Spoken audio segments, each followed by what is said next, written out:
welcome everybody to the episode 68 of the podcast. Oh my god, we're almost to 69, dude. Yeah, oh man, what we're gonna do on that? Isn't that supposed to be like I owe you one? I am your host, Steve Markey, and always joined by Charles there. And we are gonna bring you some fun stuff, and we're gonna talk. We're about very pickle oriented. a lot of pickly stuff today. Dude, we're pickles. And we're gonna take our lumps and talk about our Irish team getting destroyed. They're still waiting for the offense to get off the bus. Oh man, I mean that. Well, besides the fact that they couldn't run, pass, block, or tackle, they did a pretty good job. I know special teams were pretty solid. What about Actually, no, special teams were solid. They turned the ball over on when they blocked the kick, and then the guy hit it. So even special right teams, off jump. So it was 100% total waste. And then what about those people in that friggin' monsoon, dude? We that know first one that was there. Bergeron was there? Yeah, he was there in a hoodie. I texted him earlier in the day. He wasn't in rain gear? I texted him, said, hey, man, you got a poncho? I had some extra ponchos. I'll give him one because I bought some years ago for the Notre Dame game. Kid, no, I'm good. I got a hoodie. It was like 50 and rain and like crazy. I was like, dude, you're going to have pneumonia. He's like, I'll be good. Don't worry about me. Oh, I was like, all right, he must have looked like a wet rat. All right, yeah. So there you go. So we knew someone there getting soaked. But so this week, we're going to start off. We're going to go right into food. We got a big food. We got a lot of food. A lot of food, a lot of video game stuff this week. Yeah, I saw that. That's cool. I didn't catch a lot of movies this week. One I missed. We'll be on for next week. Dolomite. It came out on Netflix. Yeah, it did. It just came out. it There's also a snuck new up onto David me. Chang show that came out too. Yeah, I won't watch that. But Dolomite I will watch. Oh, come on, it's a travel show. Yeah. He's eating food. Yeah, so we got some stuff. So let's start off. Charles, show them what now. Over here, and all of us that live in Michigan here, a staple of Dearborn Heights is Sunnyside Market. It's been there since I've been 10 years old. And our dad has been frequenting it. Yeah, and we've had friends that worked there. Tagwashko worked there for a long time when he was in high school, so I've known people. They sell on their counter some special, what is the label of that? It's Old Smoky Tennessee Moonshine. And they have all kinds of flavors. It's apple pie, but we didn't want that because that doesn't work good. This is a pretty common one they sell at a lot of places. I have seen this label before. Okay. I haven't seen this version, but I've seen this label. At Sunnyside, they have peach, apple pie. They have all the good flavors you would Hey, get. we said no. Yeah, but for our podcast, tell them about this one, Charles. Yeah, so this is Moonshine Pickles. It's literally a ton of pickles in it. It looks like a thing of Vlasic. It's an insane amount of pickles inside of this. Yes. I thought it was just going to have a flavoring of pickles, but man, they really jammed this jar. It looks like a thing of Vlasic. Yes, it does. So we're going to try this today. This is going to be hideous. Nice part is it's only 40 proof, so this isn't going to be like true rock gut type stuff. Yeah. We tend to like the moonshines on here. We've had a handful of them. They've this all one's been gonna put that to delicious. test. And we're going to say, no thank you. So let me get us going here. While I was at Sunnyside, I did ask the woman there at the counter, I go, so have you tried this? And she shook her head and said, yes, it's awful. So that's not a great endorsement there. This is, for a bottle of this, was about $20 at Sunnyside. Wasn't the cheapest, but it was very unique. I thought it'd be good for the podcast. They did have some flavor. I did try Hunch Punch. They had... That tasted like a fruit punch, and that was actually pretty good. I mean, we got a little bottle. They have little bottles, pickled and all. Dude, it smells just like freaking... It is like it's drinking pickle juice. It's pickle juice, Oh, my man. God, this is going to be terrible. Oh, God. Here we go. All right. Oh, it's so salty and gross. Oh, my God, that is so salty. I don't taste the liquor. It tastes like pickle juice. You literally opened a jar of Vlasic pickles and drank it. Is what this is. Well, I gotta eat the pickle. This is so terrible. I can't stop. It's hitting the back of my throat weirdly. Ooh. It's hitting you too. There's some liquor in the pickle.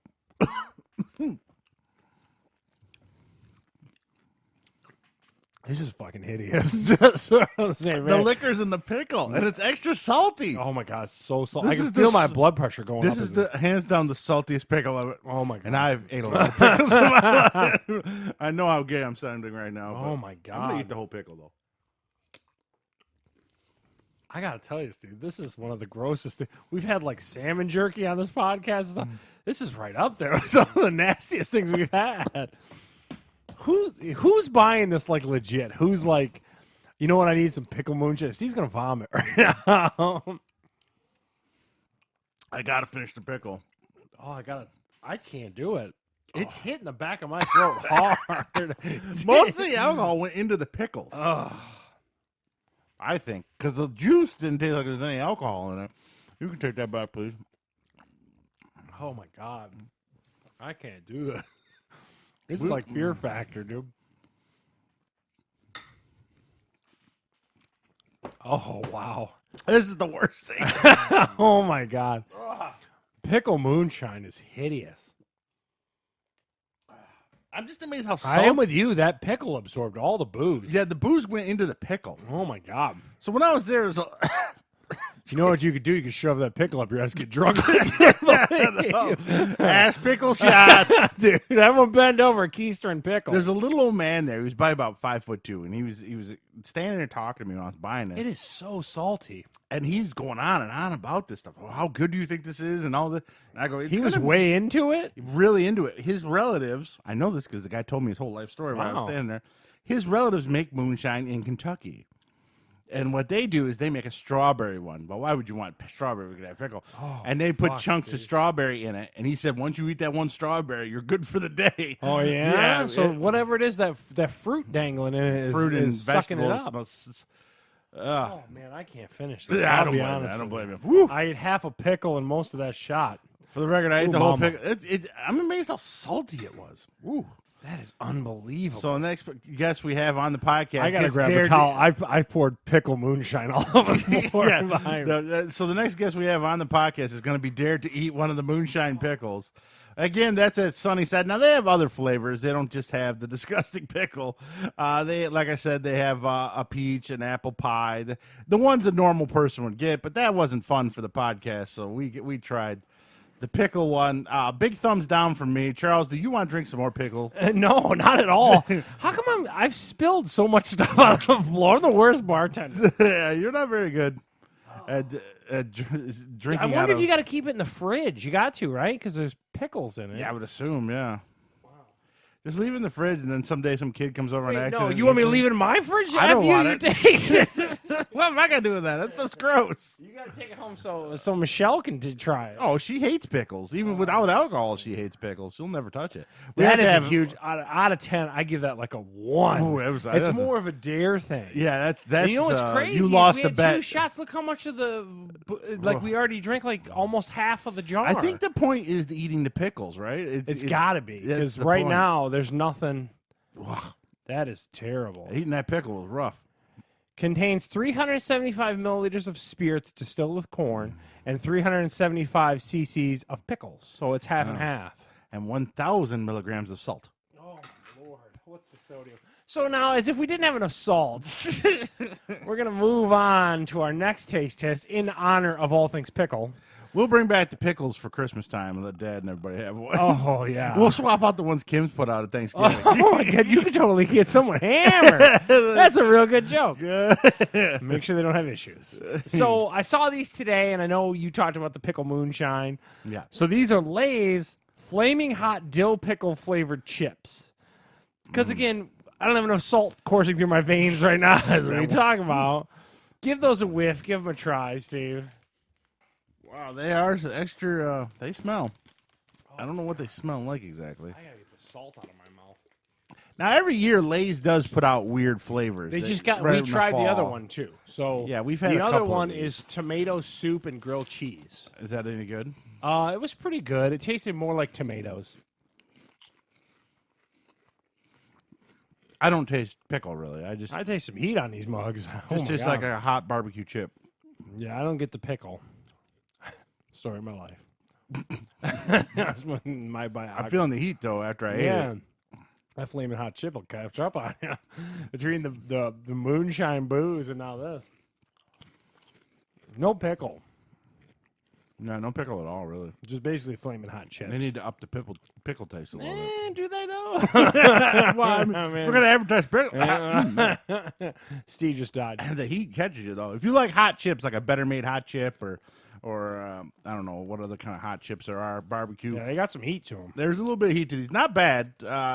I would. There's just no pickle taste to them. No. I don't. If you were blindfolded and told to eat these and identify the flavors, I'd just be like, they're hot as hell chips. That's all I know. Yeah, you'd be like flaming hot Lays, is what you would say. Those aren't bad. 3 out of 4. I'm not a huge. I don't like barbecue or hot chips really. I like barbecue chips. So you're just gonna keep pounding them, huh? I don't like flaming hot things that much, but they're way better than that pickle moonshine. Pickle Moonshine was disgusting. That one was okay. So now we're gonna do a little bit of a new segment. Since we usually go right into movies and stuff, but we're gonna take a little detour and go Fatty's food reviews. Yeah. I had a big family day yesterday before the Notre Dame game because I didn't know You what have I to was get in divorced? for. Yeah, pretty much. So you got to spend time with the family before the divorce kicks in. The only game that was good was the early afternoon game, the 3:30 game. The LSU Auburn game turned out to be pretty good. Yeah, that was pretty decent. I was back by then. We left early. I had to go out to a client in Utica, and well, I'll give him a shameless plug. Sonny's Pools and More in Macomb. It's still your client, huh? Yeah. We had to drop off some. We're doing little review cards for them, so I figured while I'm out there, it's out. Dave and Buster's is out there, so we're in Uno's Pizzeria, which is one of Michelle's favorites, and I thought we'll go out and visit some places. So it started off. Wait, did you guys go for that stupid dessert at Uno's? No. Because I thought that was the big thing she always liked. Did you guys? Well, they don't have that anymore. Oh. They used to have a giant Reese cup dessert at Uno's. Yeah. They got rid of that. But she still does like the pizza. And Holly took one of her friends, Fatima, and the 4 of us went out and had a fun time. So have you ever been to Uno's? I've been to Uno's before it became Chicago or whatever in Southgate. Yeah. So Uno's is a lot like Chicago's pizza. I like Uno's a little bit better. And they're not a huge fan of Chicago's. It's still the best deep dish around here in Michigan is Shields, hands down. I love Shields. I like Buddy's, too. I like Buddy's Shields. is really good. Shields is my favorite. And then Uno's probably number 2, and then Pizza Populous would be how I'd rank it, Pizza I guess. Populous is like lasagna. Yeah, well, Uno's is the same way. Oh, is So- it? So if you don't like that type I'm of not, pizza, yeah. you'd So probably then I'm be definitely out. with Buddy's. Yeah, it's not that cheap either. Like me and Michelle split a pizza, and then they got individual pizzas for themselves, and it was like $50 right Yeah, there. I'm Walked sure out it of there. was. But it's good pizza. If you like deep dish, if you like Pizza Populous, then you'll like Uno's is only in Birch Run, Sterling Heights, and one other place in Michigan. So there's not It's a a lot of them. Chicago institution, though, isn't it? Isn't Yeah, it a Chicago I'm pretty sure. brand? Yeah, it's out. It started in Chicago. So if you get a chance on that, and then of course after that we went to Dave and Buster's. I love Dave and Buster's. Didn't eat there. We just played some games. You know, there's some knocks I'm going to give it. All right. I don't know. We went to the one in Utica. Okay. 1, they had a giant Rock'em Sock'em robot. It was broke, so that was a bummer. 2, the giant claw machine was broke. That was a bummer. The virtual reality thing, I don't know if it was broke, but no one was running it, so you couldn't put your mouth on fire. Yeah. I got a lot of salt going on over here. I'm dying. But I ended up playing a lot of the gun games. I love the Halo gun game. I played I Jurassic- enjoy going around Dave and Jurassic. Buster's. Now, one of the favorites I like there, have you played the Star Wars Battle Pod? No. You sit in it, and it's a screen all around you. Okay.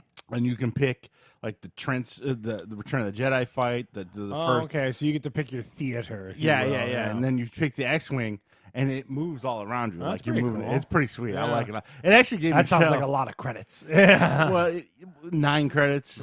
It's an older game, so it's not that new. okay. So it doesn't cost you quite. There's a World War II one like that too, where you're in a tailor of a bomber. I like that game a lot. And Michelle actually got a little motion The sickness from it. immersiveness of it? Yeah, I that's liked it a cool. lot. I was Yeah. like, oh, this is awesome. Then you do the trench run at the end. I've never played that one. That was probably my favorite one. One of the ones I like is the air hockey, the Pac-Man air hockey that shoots down the 50 million little Oh pucks. yeah, Dude, yeah. that's They didn't some- have that one there. They had, didn't? Oh, they had I the love 4-player air hockey, and then they had more of a traditional one, and that was all they had. The big one, they had a new Space Invaders. I don't know if you've seen that. It's a huge one. Yeah, it's like 8-bit, but you got these guns and you shoot. That's fun. I like that light wall one where it lights up and you got to react Oh to yeah, it. yeah, that was there. The other one I found fun. There's an Angry Birds one where you Yeah, have and it's you got a actually- it's thing got and you physical, shoot an actual yeah. ball at Yeah. it. That's pretty cool. And I did it in the first shot, and I got like 500 tickets for it or whatever. Yeah. I thought, oh, that's cool. I just give the tickets to Holly, but it's fun. You know, I'm not a huge fan of all the mobile games that they're making into arcades. That's a big thing. Temple Run, Flappy Bird, all that even stuff. they had like there was a Marvel game there. It was a mobile game, and they had a Injustice, the mobile probably just game there. easy for 'em, Yeah, yeah. so I don't really want to pay money to play a free mobile game, but I kind of stick away from those anyways. In the Terminator game, the gun was broke. Like I'm playing, I didn't know it. There's no sign on it. And like you shoot and you take your finger off the trigger, it just keeps shooting across the screen. that's nothing That was kind of a worse. bummer, but other than that, it's very if you know it's not cheap. You know, you figure you take 4 of you, $25 a card each. You're dropping $100 if you go there. Yeah, Dave and Buster's is an afternoon. It's just a fun family. We thing. always eat there a lot too when we go. We tend to eat other places and then just go there and play the game. Now, the new thing they do, I don't know if last time you were there, they were doing it, but you can cash your tickets in for food items now. Oh, I don't think they did that last time. Yeah, like 1,000 tickets. It's like an entree. An appetizer. Oh, okay. And then 750 is a dessert. That's kind of cool. Yeah, so that's kind of a neat little play on it there. No, I could never do that. I have to cash them in for BS little crap that my daughter breaks in 30 seconds. My daughter came home with 2 giant stuffed animals. I was like, really? You're 15. She just will not get over those stuffed with a animals. Dave and Buster's shirt on both of them.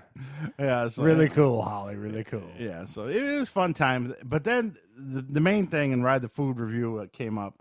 Because Uno's and Dave and Buster's, everyone pretty much knows about. But there's a new place in Sterling Heights. It's right next to the Walmart in a strip mall. It's called Choco Mania Cafe. Little place. If you want, like it was kind of a mom and pop shop. Is it a smaller place? Yeah, it's not very big. It's probably the same size as that yogurt place down the street from you. Okay. If you want diabetes, this is the place to go.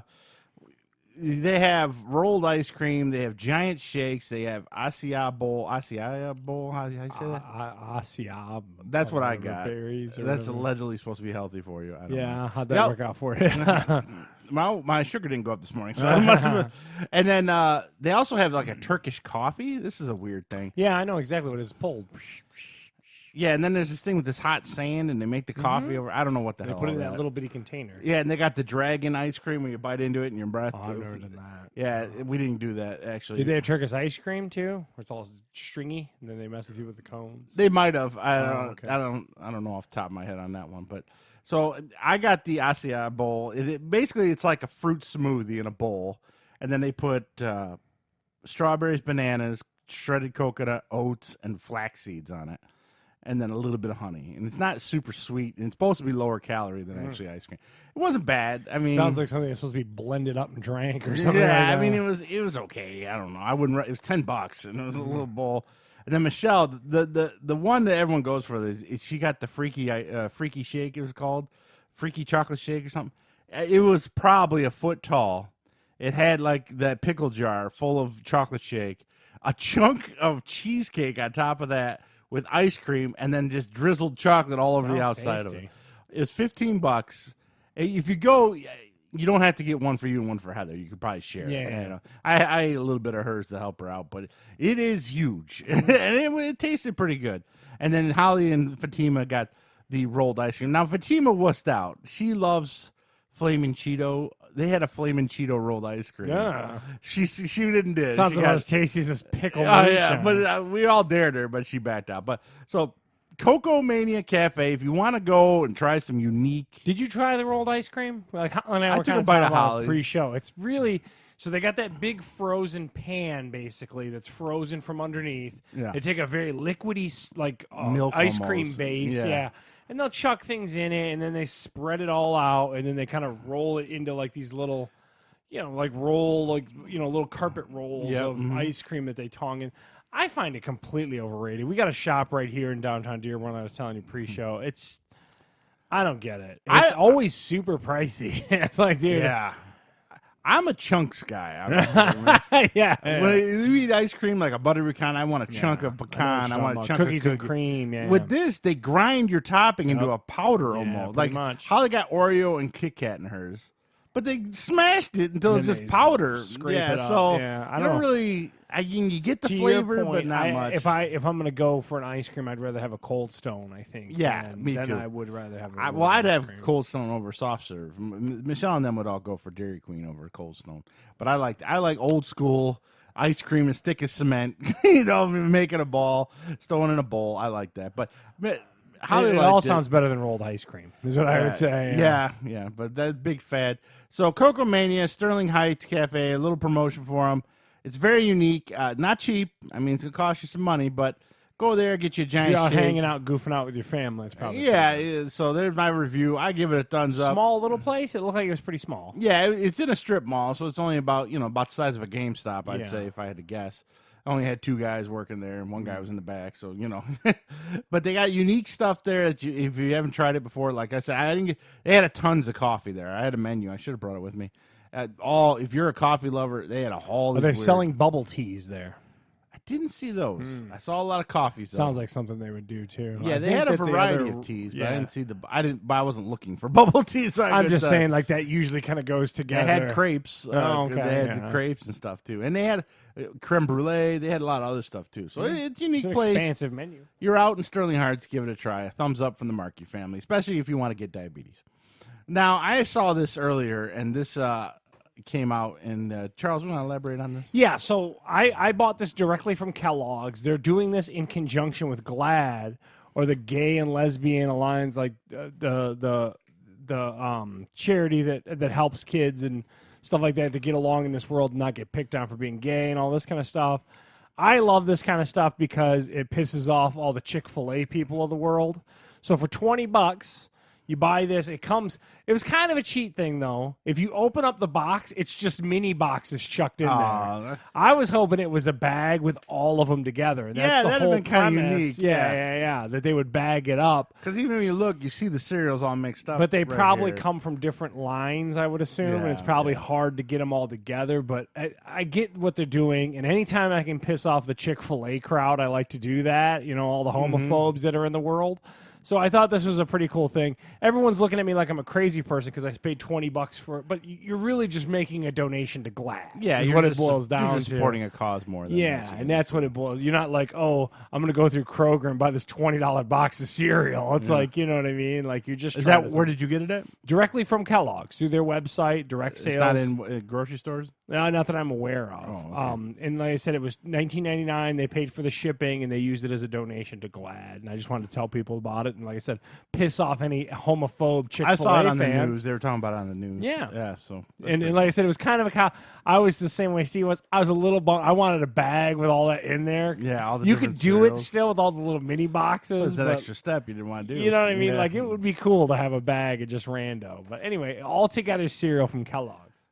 all together, and it goes to a good cause. Glad, don't want no bullying or anything like that. So there you go. A little bit of the food review. So you got Kellogg supporting causes. You can go to the Coco Mania Cafe and get diabetes, Una's Pizzeria. And then, of course, you could always try. Anyone wants to give it a try on Facebook, let me know. I will bring the Pickle Moonshine Yeah. right to your house, let you, long as you're 21 years old. Yeah, You we'll know, check IDs. No underage. And also, from Lay's, the flaming dill pickle chips that really don't taste anything like pickles. Just flaming hot chips. Yeah, the flaming hot. So now let's go into our more traditional reviews. Like I said, I didn't see a lot of movies this week, but next week is the big Terminator movie. I will be seeing that. Goliath Season 3. Now, Charles doesn't like Amazon or Amazon Prime. There are some gems on there, and there are some okay ones, and then there's just garbage. I would argue that the garbage outweighs everything else. Enjoy your free shipping. Yeah, well, primarily I get it for free shipping, but then the Yeah. bonus is to watch some shows. Yeah, I agree with that, but I agree with that with Netflix and Hulu as well. I mean, there's a lot of garbage, and then there's some gems at the top, and then the rest is like, so. I would argue those other services have better content, but continue. Well, that is true, but so Goliath is a Billy Bob Thornton show. It's more by the numbers attorney show. He's kind of an alcoholic, but he's really good at being an attorney. And the first It's weird because there's not enough attorney shows in the I know. world. You know what I mean? I usually don't get into them, but we started watching. How come this show's not on CBS? I'm just kidding. Well, he cusses a lot, and he's Oh, a drunk, okay. and he likes to smoke and act like a dirtbag. It's kind of like Bad Santa as a lawyer, but Okay. but not quite as raunchy. And I like him. So there's certain times where you see I an got no beef with actor. Billy Bob Thornton. Yeah. So, and the first two seasons, it was pretty good, and they had long.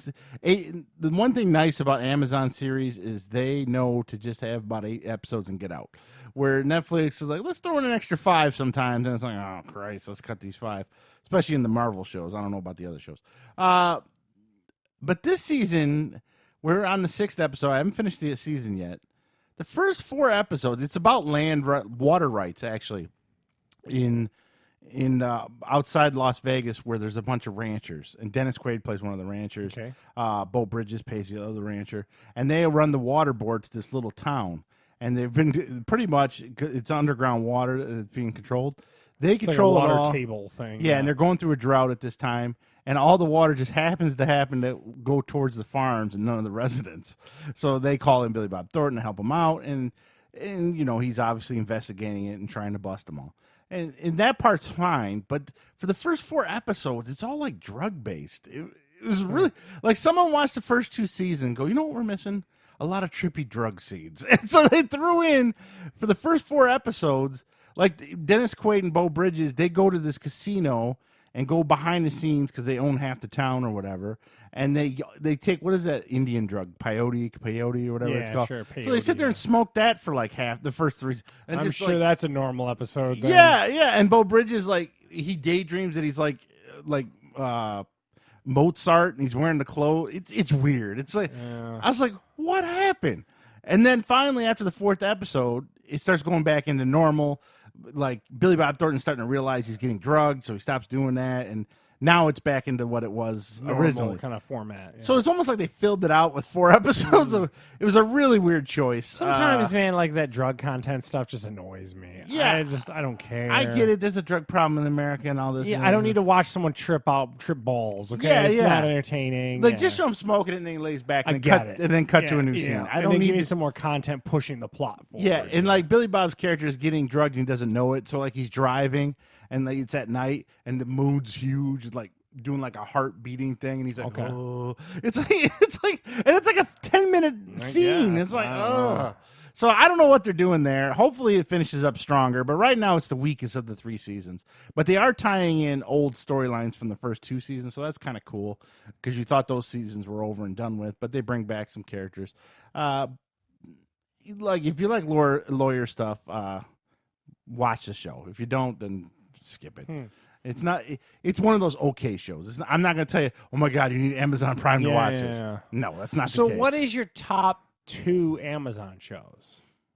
Because you poo-pooed the Orlando Bloom one. You didn't like that one too much. No, I didn't. The only one I've ever heard you kind of positive on was the John Krasinski, Jack Ryan show. Yeah, that's And then probably you the told me best. that was kind of like good but not great kind of thing. Yeah, Jack Ryan's missing something, and hopefully the second season comes out next month. Second season, Jack Ryan and John Krasinski. That's another case. I really like the guy. I really like Billy Bob Thornton. I really like Orlando Bloom. So Yeah. it's like you watch these shows, and Hoping that something's going to be good. Yeah. And Jack Ryan's a good show. It's just not a great show. Does that make sense? Yeah. So it's like, yeah, it's so that's probably the best one on the service right now. I did like Sneaky Pete with that weird little creepy Giovanni guy. Ribisi. But Yeah, you've talked about that. quite a They bit. ended the show, so that's done. Oh, okay. A lot of people like the Mabel fabulous Mrs. yeah. And then what's the other tranny one too? Well, that's gone now because that guy's a sexual harasser. Yeah, Transparent. Yeah, transparent. Yeah. I didn't care for it. Man in a High Castle. That terrific premise. God, Great premise, squandered, just and it's squandered. terrible. I don't Every know. time I get free Prime, I'm like, I need to really buckle down and check this out because I want that show to be amazing. Yeah, It's always a turn. Yeah, it's not. It's. I don't know what they're doing there, Dude, Axis wins World War II. Go. You know what I Yeah, mean? yeah, Instead, and it's like, what are we into? So, well, I'm really hyped for the Lord of the Rings. They're doing No argument from me. And, then and they're also allegedly it's going to be like huge 24 budget. episodes a season Yeah, too. They're going all in on this thing. So, Okay, Lord of the Rings. I'll sign I'm up for a excited. month of Prime. Yeah, Get yeah, that so for I'm sure. hoping that one's great. But right now, Jack Ryan's the only poll. And listen, no one's signing up for Amazon Prime because of their video stuff. They're signing up for the free shipping on the stuff, right? I mean, originally I didn't even know I had the video at first. Then they're like, "Oh, Every you get time that." I kind of check it out, I watch these shows that everyone tells me is supposed to be good, and I'm like, I don't get it. Like I'm missing something here. Miss Maisel, there's something there. It's just the problem is you got to sit through 40 minutes of boring to get to that last 10 minutes of a really good show. People were all about that show. It's great when she does a stand up. Problem is she only does a stand up the last 5-10 minutes of every episode. So you got to sit through all the crap to get to the stand up. So Amazon, they'll get there eventually, but it's not like Jeff Bezos needs more money anyways. He's got bills to pay. So I went into video games this week like Steve always does. Some pretty big titles you played here. Well, 2 of the 3 here are pretty big Yeah, titles. 2 of them. The first one, Isn't it Breakpoint? You have it as Breaking Point. I thought it was Breaking Point or Break. You looked that I think up. it's Breakpoint. I might be off. It's Breaking Something. John Bernthal is in it. This is Ghost Recon, Breakpoint or Breaking Point. One of the two. Breakpoint. Breakpoint. Yeah. I put Breaking Point on the note. Sorry I about just that. want to make sure we get it right. Yeah. Because if anyone. Well, Wildlands was the original one. That was 2 years ago. Basically, you remember Ghost Recon from when we played on Xbox 360. It's a third-person military shooter where you have a campaign, a single-player campaign, and then you had a little bit of co-op stuff, and then you can do multiplayer stuff. That's pretty much what it was. It wasn't open world. You had some missions. You had about roughly 8 to 10 missions, and you did those, and then you can go play your multiplayer, or you can, vice versa. It didn't matter. What Ghost Recon recently has done, they've opened it up to an open world. Yep. Pick your mission, basically. Yeah. So you got main missions, side missions, just take over forts kind of things. Very Assassin's Creed-y, I should say. How's it, before you get off into like the narrative of it, because I know the same complaints you're about to levy against it are the same ones I've heard multiple times in the podcast I listen to. Yeah. How does it look? No one talks about like the visuals of it. It looks pretty good. I play it on Xbox One X, so that's the best version you can get outside of PC. Yeah, I know PC is supposed to be great. It's all jungle environments. I mean, they all look good. But like, is your character animating well? Is like the AI smart? Do you see like the AI is not smart? You shoot one dude and like 20 of them come over to the same area. Look at the dude. He's just pop, pop, pop, pop, pop. Not 1999 yeah. anymore. So now, in their defense, I'm playing on regular.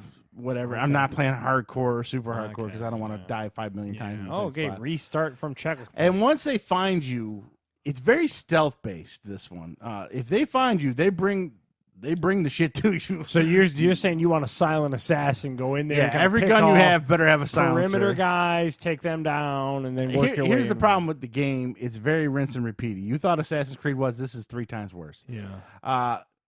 Well, let me get to the positive first. Let's start with the positive. John Bernthal, the guy who played Punisher. Guy was in Walking Dead. Shane. He's great in it. He's the main villain. He's a former ghost. He's just fed up with the bullshit that he had to go through with the government.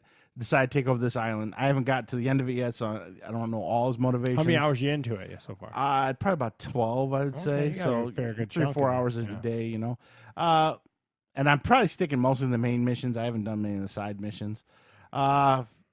So he's really good. He's a highlight of the a lot of customization. That's pretty cool. Like you get to make your own character. You can trick out your loadout. And oh yeah, like you can make your guns purple, green, whatever you want to do. Okay. So shiny. Are you under the premise that you're a mercenary? Is that the no? You are part of the Ghost Recon squad, and you come in. There's 3 helicopters. So you're going against these mercs that are the John Bernthal. Yeah, and you get shot down in the very beginning of the show, or the game, I should say, and you're the only survivor. But there are other ones out there, but you haven't found them, at least at this point. Now, the one thing... Okay, so let's go into the negative. So that was quick and that was positive. Yeah.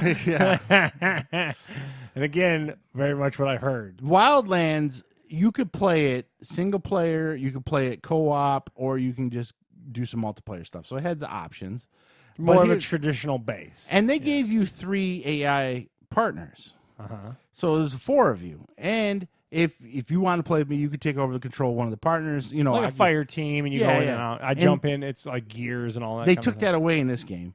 There's just you, and then if you want a partner, I gotta go get you. Like, have you? Hey, man, Charles, play this game, and then you'll come into my game. So there's no AI squad at all. Do you think that they came to it of you can do this alone, but you have to be very meticulous in your stealth? Is that what the thought is? Yeah. Okay. If you got buddies, you can go in like Rambo.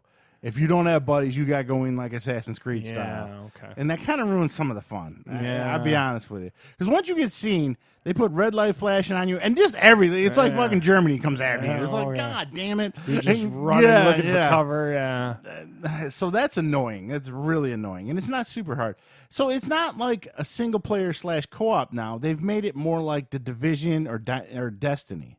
So it feels like, first off, you're always online. The game's always online. Yeah, it's 2019. You can't be off the line. And the other thing I'm going to complain about, this goes with the new Call of Duty also.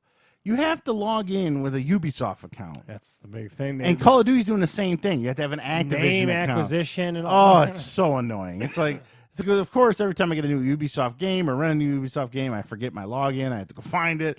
All big pain in the ass. But so the game is not that fun. It's just, so it's rinse and repeaty. So you show up, you got a little drone, you throw your drone up in the air. You're mapping out where you're going. There's a little base. Yeah. It's always a base. You're always after a base, and you just go around and marks everything. Then once you're done with that, you find a high ground and you get a sniper rifle out. Perimeter picking. Perimeter picking for about 10, 15 minutes.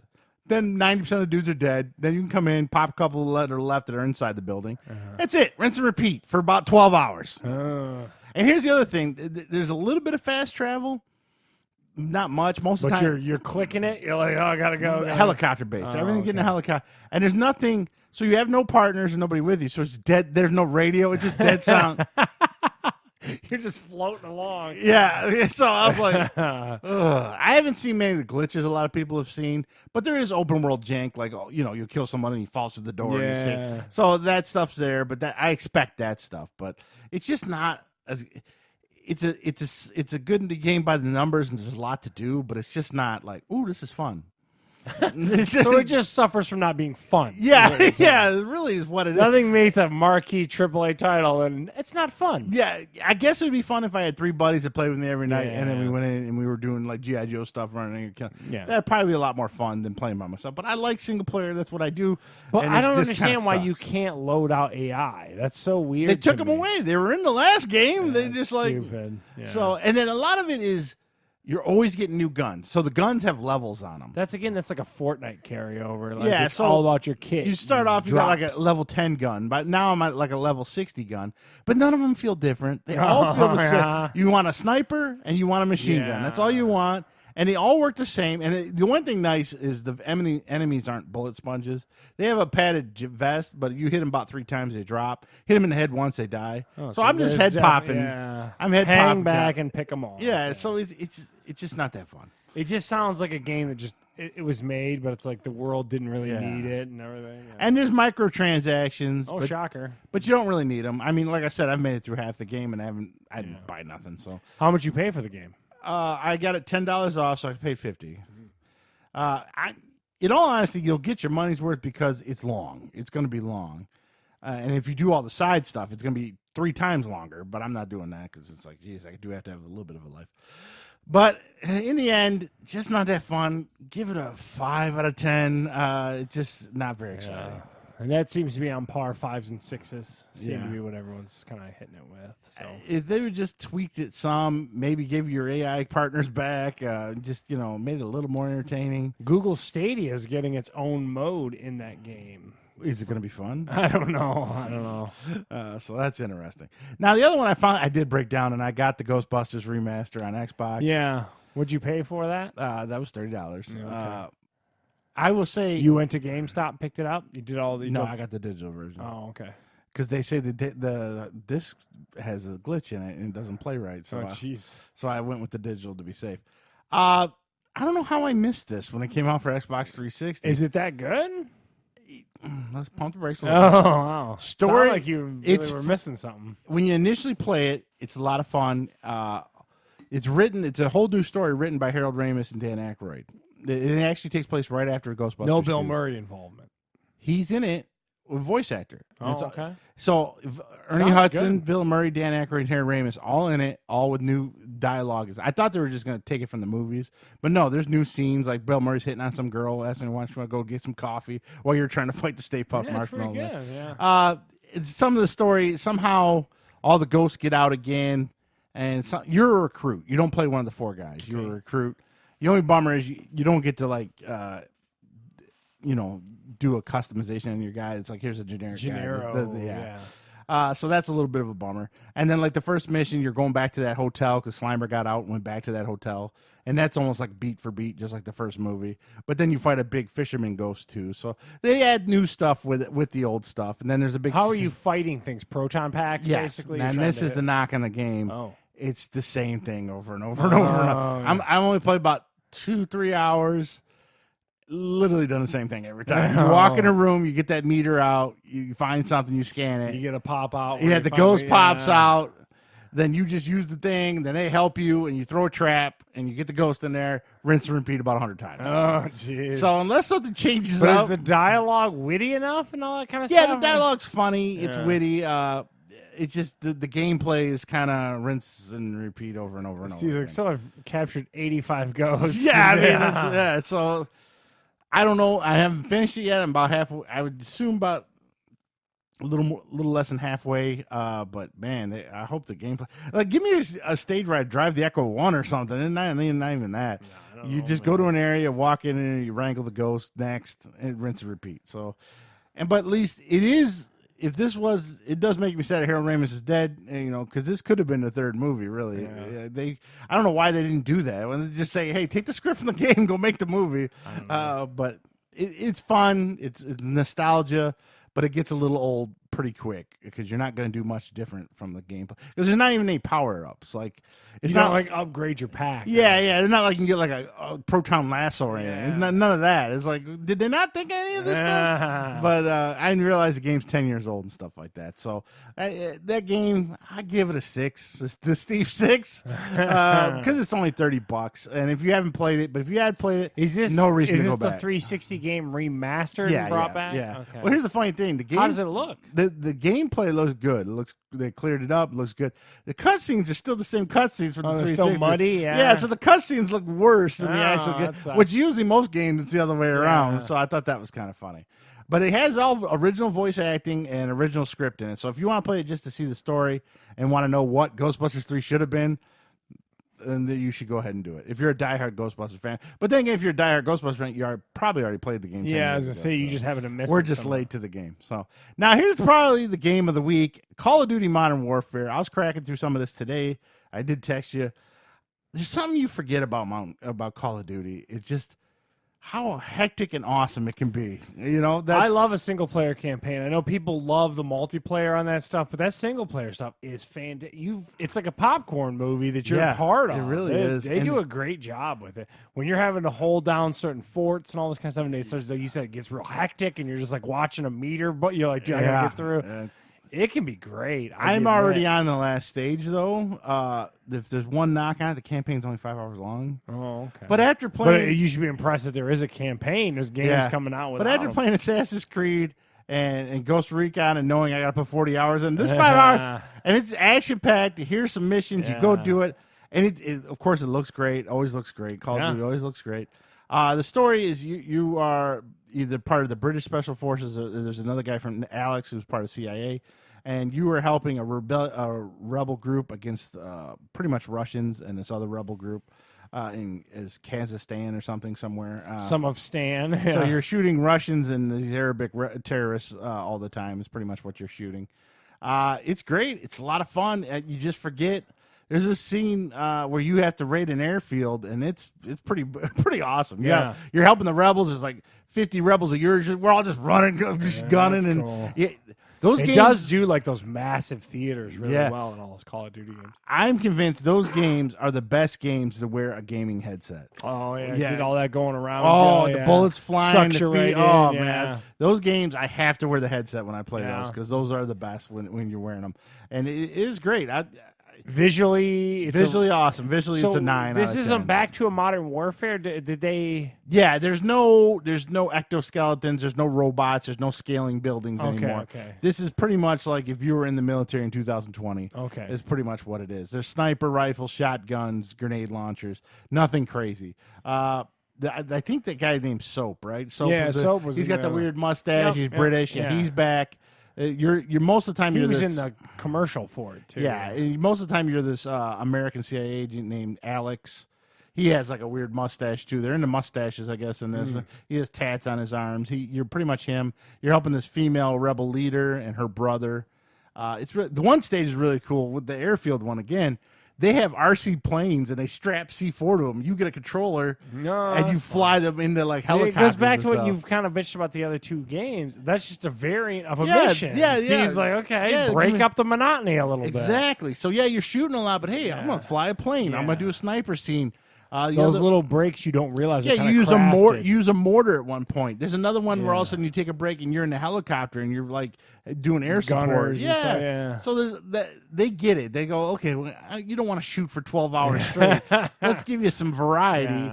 Where other games like Ghostbusters, because they slap me in the Ecto 1, that'd be nice. So I haven't played the multiplayer yet, so I know I'm going to get smoked, but it's still going to be fun. I do like the futuristic Call of Duty and stuff like that. I think they should just have two. Like, here's the futuristic stuff, here's the more grounded stuff, whichever you want to play. I don't know. Yeah, but And I'm not a huge fan of the zombie modes on those Call of Duties either.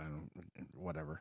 But I haven't played the multiplayer, so I can't give it a full review. Just based on a single player, though, I give it like an 8. Probably could be a 10 if it was a little bit longer. I mean, 5 hours is a little short, but it makes me. I just rented it though. I'm not going to buy it. I crack through it and stuff like that. They said only 5 hours, so yeah. Yeah. So, like I said, it sounds like to me, if you're into the game, it's worth a buy though. Oh, if you're going to Call of play a Duty multiplayer. You kind of a shorter single player at 5 hours, but if you're going to put any time in the multiplayer, yeah, and then they have spec op missions, I guess, where you can do co-op with friends and stuff like that too. So there's some stuff to do in there, and of course there's the multiplayer and the stuff you can unlock and prestige and all that stuff you can do. So it's Call of Duty's by the numbers, but sometimes when you take a year or two off of it and you go back to it, you go, man, goddamn, these games when they want to do a campaign right, they can do a campaign right. And I know a lot of people bitch about it's just like a Michael Bay movie. Well, you know what? Michael Bay movies are irritating, right? I want to be in there and blowing shit up, so I enjoy it. And I know anyone who's I just wish at this point the multiplayer was a little more accessible than it used. You know what I mean? Yeah, like, their matchmaking is terrible. Yeah, you just get cold smoked. So I'll be like, level dude. 1. They'll throw me in a match with 30 level guys. Or they're like rolling through. They got like prestige 4 times. Yeah. What am I doing? Yeah, they've had the same clan for 12 years. Here I'm standing there with my pants around my ankles, just getting blasted. Yeah, it's tough. So that was my video game excursion. I'm going to finish up Call of Duty tonight, and then eventually finish Ghost Recon. I don't know. It's it's by the numbers. But that's really it for this fall. The only thing I got left for me personally, I want to play Jedi Fallen Order. That game looks fantastic. That game is really looking good. Like you were talking about it a little bit later, but like Star Wars is peaking right now. I mean, there's some fantastic stuff going on in that universe. Yeah. I really want to play. I want to take that kid from Shameless and just destroy everything. Yeah. So I hope that's going to be a lot of fun. Now, me and you last Sunday, we did talk about it a little bit. We watched the pilot of Watchmen. On HBO on Sunday nights at 9 o'clock, which I'll be watching. Yeah, and I came to it. I'd seen the movie years ago, and then I came to this. Now, I'm not a big comic book guy, as I've kind of chronicled on this show, but I definitely want some new HBO content. And this show, Steve's had to explain a lot to me, kind of where the universe is right there. Yeah. I don't know, man. Like, so Don Johnson's playing this sheriff. He is, what's the black girl's name? Regina King. Regina King is the main focus of this show. I didn't know the racial overtones that were going to come into this. So the Rorschach guy oddly becomes a martyr or something, and then a white supremacist group starts following him. Yeah, and using him as like their inspiration to do their dirty work that they're kind of doing. There was a weird thing in the 1920s of a riot, like a race riot that happened. Yeah. The first episode left me very frustrated. I'll be honest with you. I did not come away from it super happy. I'm going to give it a few more episodes to see if it can catch me. They also didn't. So Don Johnson's addressing like the police precinct. There's like a bunch of the cops are all hidden. As a cop, you can't expose who you are. So Regina King is this like hired, like big time like cop, but she runs a bakery during the day. Yeah, it's weird. And again, I guess I'm in it. They can't give it all to you in episode 1, but like they need to hook me. And so far, I'm missing that hook. I'll be honest with you. I'm not that intrigued as to why these racist assholes are coming after people. I don't know. Now let's go back. Game of Thrones episode 1, right? Okay. Now, in the end, that ended up being a long, kind of confusing story, a little bit here and there. But you kind of got it in the first episode. Oh, of you Game totally of Thrones. did with You the got intrigue and the interplay between the who will be king. Here's and all the that king kind of with stuff. the beard, his buddy Ned They Stark. Come on established down. the universe, kind of right and there. there's a white the zombie threat coming from the north. Completely agree. And a brother and sister banging and throw a kid out a window. So the story was a little confusing, but you knew it was. You had the general gist. You got where we're going with this. Watchmen, on the other hand, looks like it's a big, sprawling, going to be a confusing story. But I still didn't get the general gist. I can't explain anything to you. Like Don Johnson died at the end of the first episode as the sheriff. Go on. There was an old decrepit man sitting there, and I'm like, what is happening? I have read the books. I have watched the movie, but I'm not a diehard of it by any means. But even after I watched the pilot, the next day I had to go to like message boards and read and what am I figure missing out, here? Yeah, I've got filled in quite a bit. where Charles didn't do it, so he was still confused. Well, because I want. But I shouldn't have to do that from That's watching what I'm the trying show. to say. There should be no homework attached to a television show. Yes, exactly. Is what you should unfold that in front of me, and maybe they will. But like I said, right now I'm super lukewarm on it. Yeah. I'm just like, you got like 2 more episodes, and then I'm ready to bail. And here's my thing too: the original show, The Watchmen, and the comic book, was based on superheroes. Oh, by the way, The Boys on Amazon. That's probably my favorite show. Then Jack Ryan. I forget about that. That's show a fun sometimes. show. That's a good show. It's a good premise. Yeah. Well, the original Watchmen were kind of like The Boys, So they're showing you the life of superheroes and how everything's not. That's in here. The show that we have now, no one's a superhero. They're just cops in fucking masks. Nobody's a superhero on this show. But then when he's addressing the precinct, there's like 4 other superheroes sitting there that they don't discuss. They don't. Yeah, and then the dude's wearing a panda hat. Yeah, I don't know what's going on. The guy who releases the guns, who's making him hold to the rules. I mean, I was almost. assume, I gotta be honest. It was too much Regina King. Yeah. If you're gonna flesh out a universe, give me more to some of these other people. Yeah, and I assume as you watch it, they're going to explain a lot more. But here's my complaint though, because I watched American Gods. And after I watched the first episode of that, it was confusing. That was Ian McShane. Yeah. I'm in the second season. That show's still confusing. Yeah, so you still don't know what's going on. Watchmen's going to be the same way. I might have to bail also. Yeah, I don't know, man. And then the blue guy, they touch on him. He's in Mars. They show that as a news clip at one point to kind of, for me, where I'm like, where's the dude? Like, here's a part that I got off the internet that I would have never known, and you didn't even know when I told you. Robert Redford's the president, and he's been the president for 20-something years on this show. Did you even know that? I didn't know that. That's why that kid said, did you get your reparations or whatever it was? Yeah, they use that term. Yeah, because Robert Redford gave reparations to all the black people in America. Now, and that's how she did. She bought the bakery. The guy. I only found out about that because I went online to read about that. I should have known about that watching the show, right? It's got a short leash for me. Yeah. I'm going to tell you right now. That pilot, if I'm going to go out of 10, it's like a 4 for me. Yeah, it's got to go up from here. Hopefully it will. So much Regina King. Like, I get it. You just won an Oscar and all this kind of stuff, but it was so much. I'm like, well, this is her show probably, and we're going to find out. It's Watchmen, like multiple people. Like, what are we doing? Even the original movie was an ensemble. It was like Justice League type and deal. they showed that for like a second because I remember seeing the dude in the mask really quickly. But then nothing. I don't know, man. Yeah. So it's on again tonight. Like I said, you got about 2 more weeks of me to finally like get interested in this. Very lukewarm. Very lukewarm for me. Now, this other one was on Epix. We mentioned this in a preview when we did our TV show episode podcast. Check out the website. You might probably find it there. Yeah. For our fall TV preview, where Bill was in on it. And I wanted to see it, but I don't have Epix. You saw Godfather of Harlem. Yeah, so I happened to randomly be going through... Pickle burp. Steve just vomited a pickle. I happened to be going through the Apple, like the TV app on my Apple TVs, and there was a bunch of pilots that were available to you, and this particular pilot happened to be one of the ones that was available. So I ended up watching this first episode of Godfather Harlem. So what it is... Starring Lawrence Fishburne? No, Forrest Whitaker. I always get those two mixed up. Forrest Whitaker is Bumpy Johnson. He gets released from prison, and then he gets put back into Harlem, and then you start to see where he was in this place, and then where it changed and how he's going to now fit in.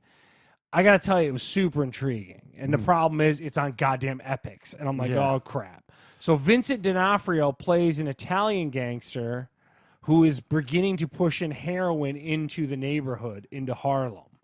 And now Bumpy Johnson wants his cut of that, but at the same time, he's got Malcolm X talking to him about, hey, look, this stuff is the plight against your people and all this kind of stuff. Like, it was...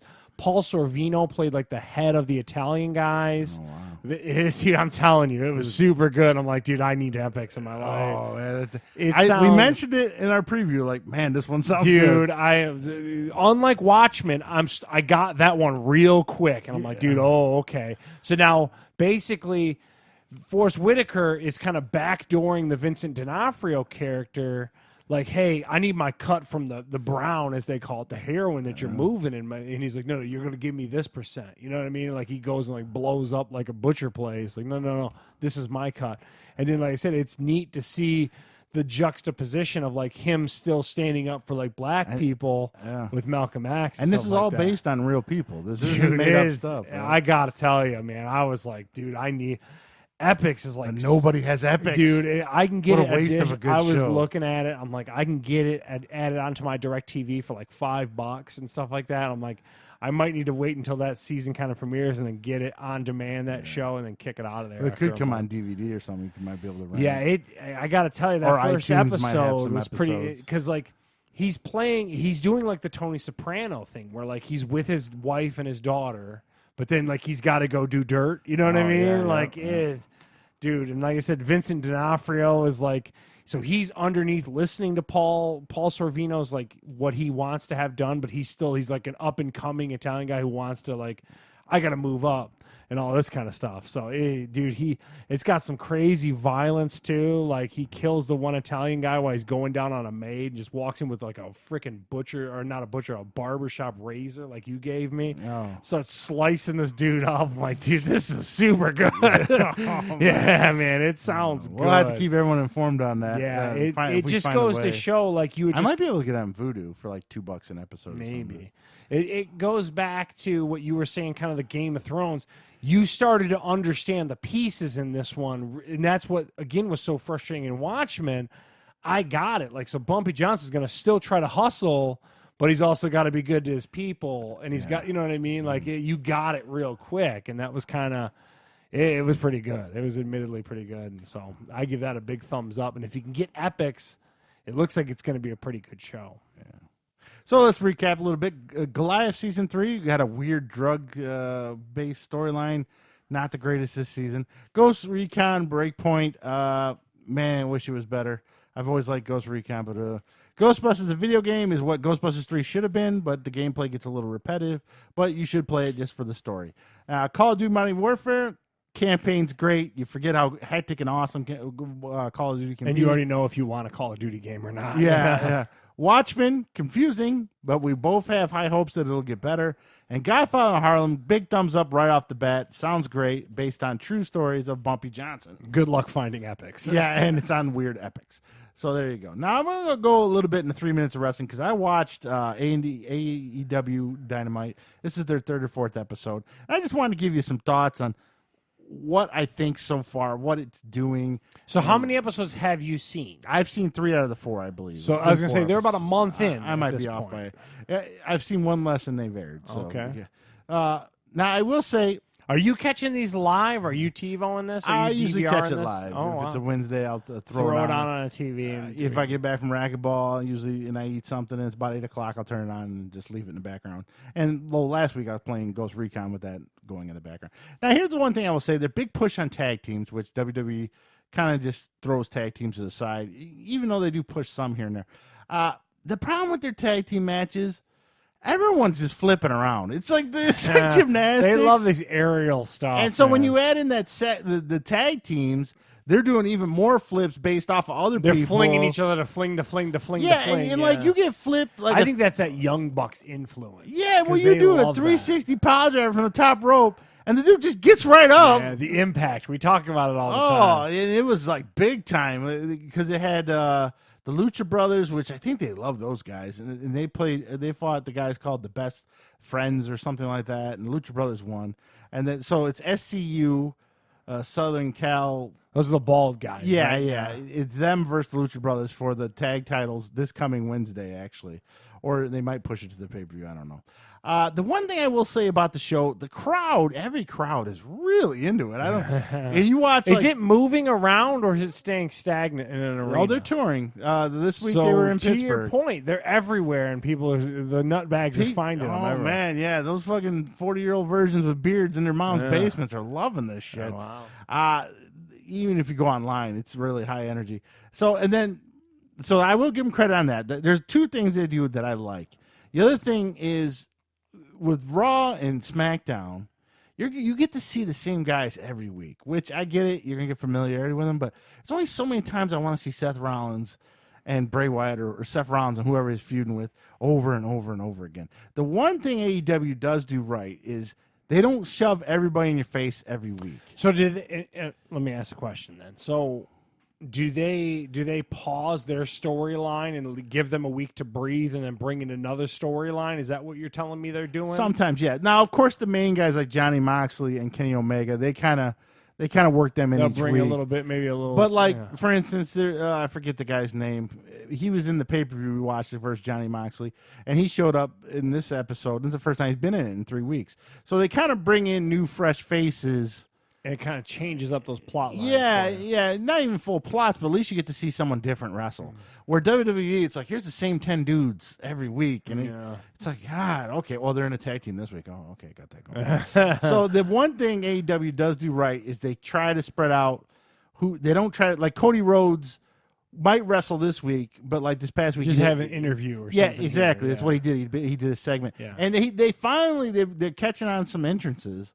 Cody Rhodes got a new one. I kind of like. He's probably the best entrance.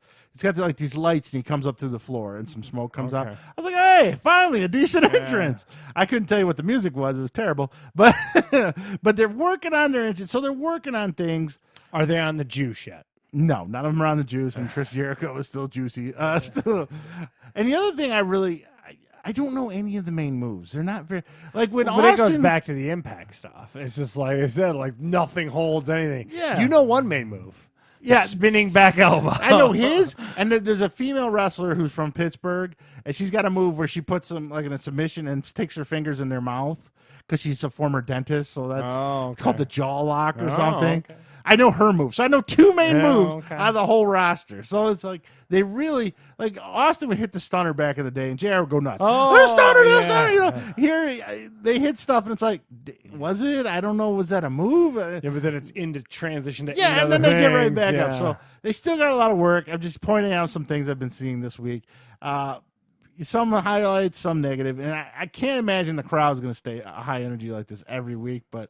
As of right now, 4 weeks in, that crowd's still insane for them. Wow. Which is quite surprising. Oh, and their female wrestlers are really terrible. I mean, the WWE female wrestlers aren't the greatest, but you can kind of watch them. Man, are these ones at AEW bad. Oh, my God, they got to work on those. Now, the other news I have for wrestling is the WWE 2K20 came out. Now, usually I might rent this or play it. And it's getting shit canned. Oh, it's terrible. People are trashing it. The graphics are bad. They look worse than the year prior. I don't know how you regress in graphics. You change developers. That's what you do. And then there's just so many glitches people have been putting on. Yeah, I've heard that people are falling through the ring and stuff like that. Yeah, like the ropes will suddenly eat your character and they'll just start jiggling. Yeah. And then there's another one where Charlotte Flair does her move and she like arches her back and then the ref comes over and puts like his dick right on her face. Oh.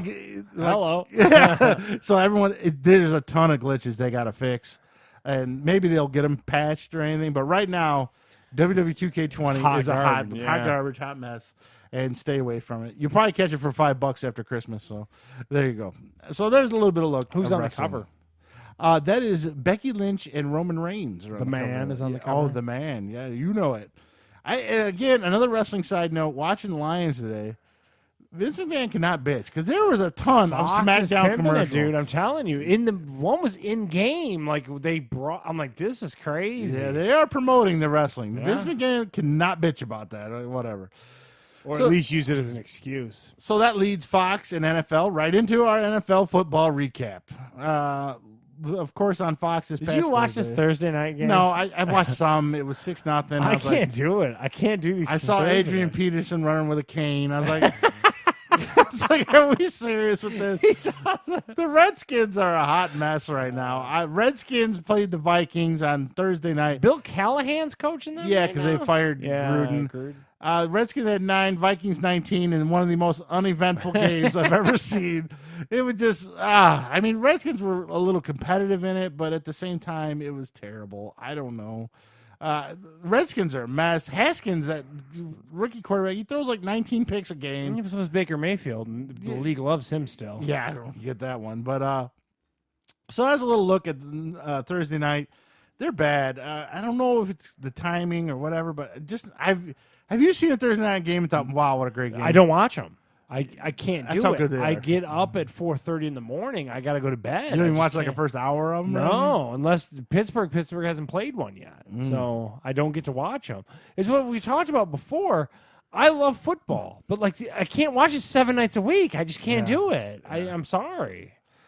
So I highlighted some big games that I thought were coming. We're not going to go over every game this week, and then some of these were updated before I got here. So obviously, the big one tonight, Browns and Patriots. The score updated. What is the score right now? 24-10 New England. And the Browns really haven't been in this game. They've been fumbling it. It was 10-0 right away, and then it was 17-0 right away. So the Browns don't know. They love to turn the ball over. They like to give it to you if you play against them, and that's what they do. If they don't throw picks, they fumble.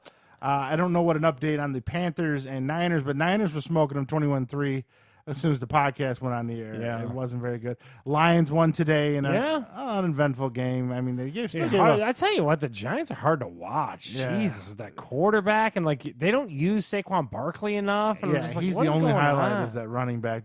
But they still didn't they give up 20-something points to the Giants?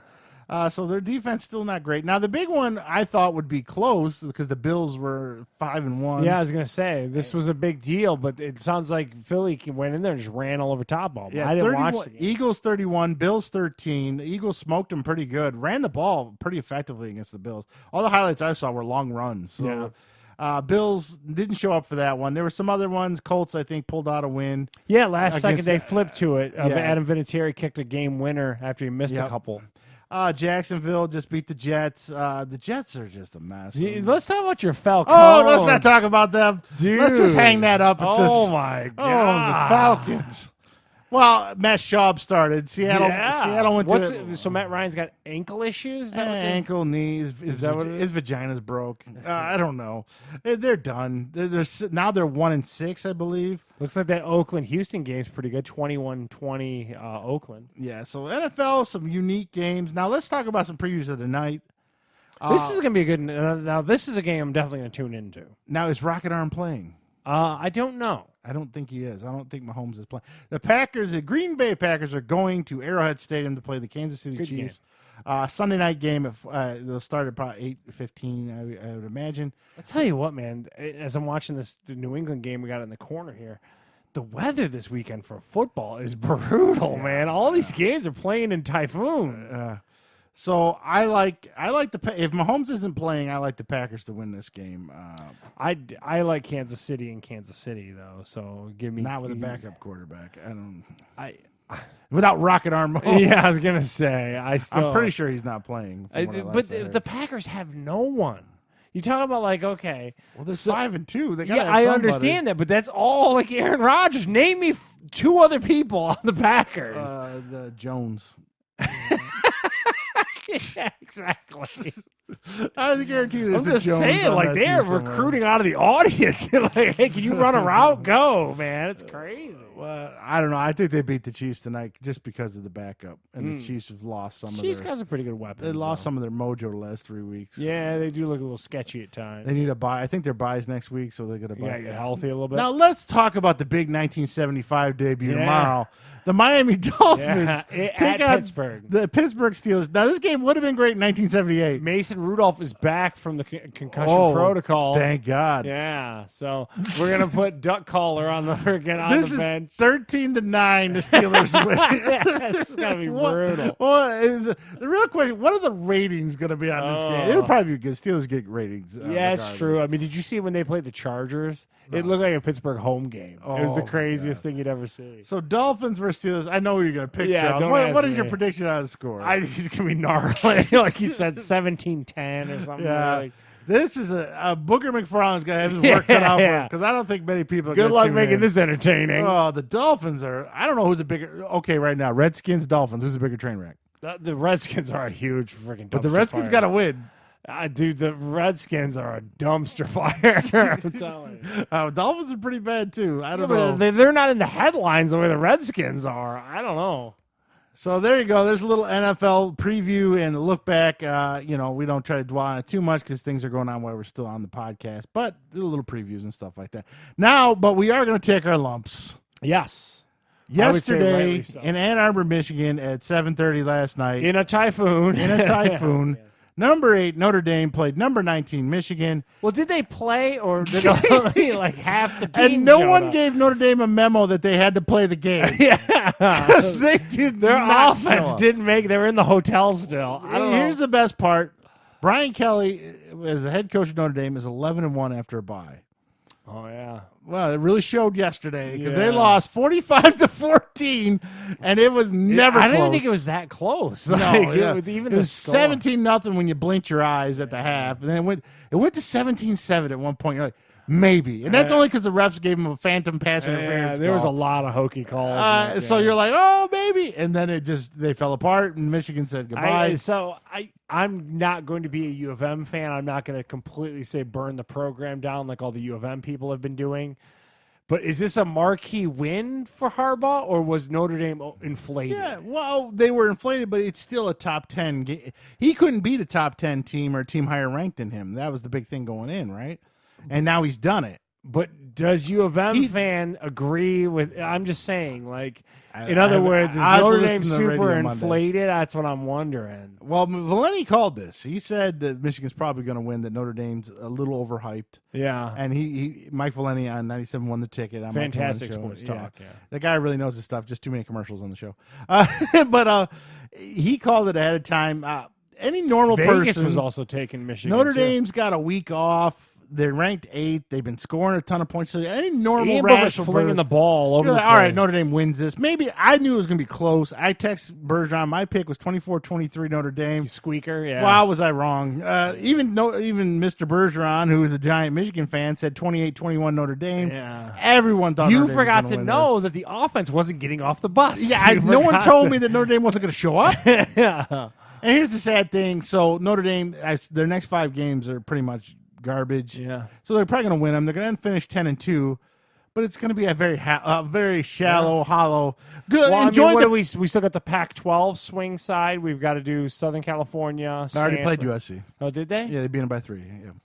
I don't remember that. What? That's how memorable this season. Yeah, exactly. 30-27, they beat USC. I'll take your word for it. They play Duke, they play Navy, they play Boston College. Navy's good this year, though. I'm pretty sure. And they Stanford, unranked Stanford, they got to play at the end of the year.